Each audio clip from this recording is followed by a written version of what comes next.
Customs Clearance Documentation Checklist, a step-by-step guide. Hi everyone, welcome to my channel.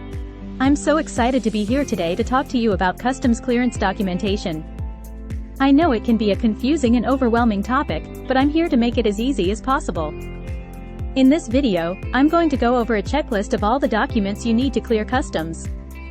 I'll also give you some tips and tricks to make the process go smoothly.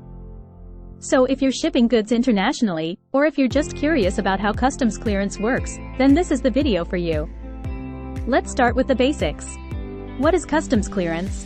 Customs clearance is the process of getting your goods through customs and into the country. It's important to note that customs clearance is not the same as import duty. Import duty is a tax that you have to pay on imported goods. Customs clearance is the process of getting your goods through customs so that you can pay the import duty. So, what documents do you need to clear customs? The exact documents you need will vary depending on the country you're importing from and the country you're importing to. However, there are some general documents that you'll need to have on hand. Here is a checklist of the documents you typically need for customs clearance. Commercial invoice.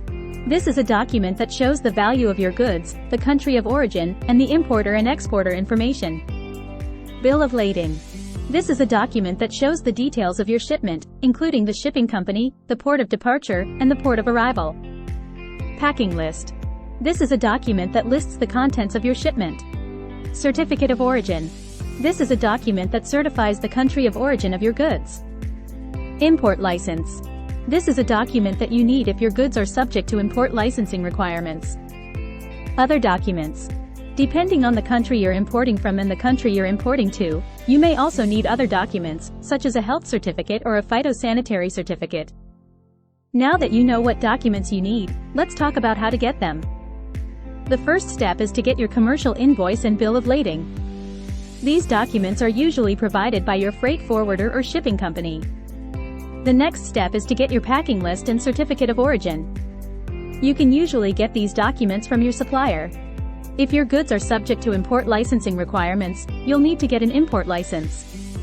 You can usually get an import license from the government agency that regulates imports in your country. Once you have all of your documents, you're ready to clear customs. The customs clearance process can vary depending on the country you're importing from and the country you're importing to.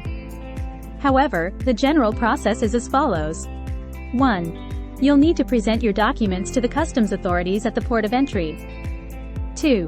The customs authorities will review your documents and determine if your goods are subject to import duty. 3. If your goods are subject to import duty, you'll need to pay the import duty. 4. The customs authorities will release your goods and you'll be able to take them to your destination. The customs clearance process can take a few days or a few weeks, depending on the country you're importing from and the country you're importing to. Here are some tips and tricks to make the customs clearance process go smoothly. Start the process early. The customs clearance process can take a few days or a few weeks, so it's important to start the process early. Make sure you have all of the required documents. The customs authorities will not release your goods if you don't have all of the required documents. Be prepared to pay import duty. If your goods are subject to import duty, you'll need to pay the import duty before you can take your goods to your destination. Be patient. The customs clearance process can be slow, so it's important to be patient. If you follow these tips and tricks, you'll be able to clear customs smoothly and get your goods to your destination as quickly as possible. Thanks for watching. I hope this video has helped you understand the customs clearance process. If you have any other questions, please feel free to leave them in the comments below. And don't forget to subscribe to my channel for more videos on international trade.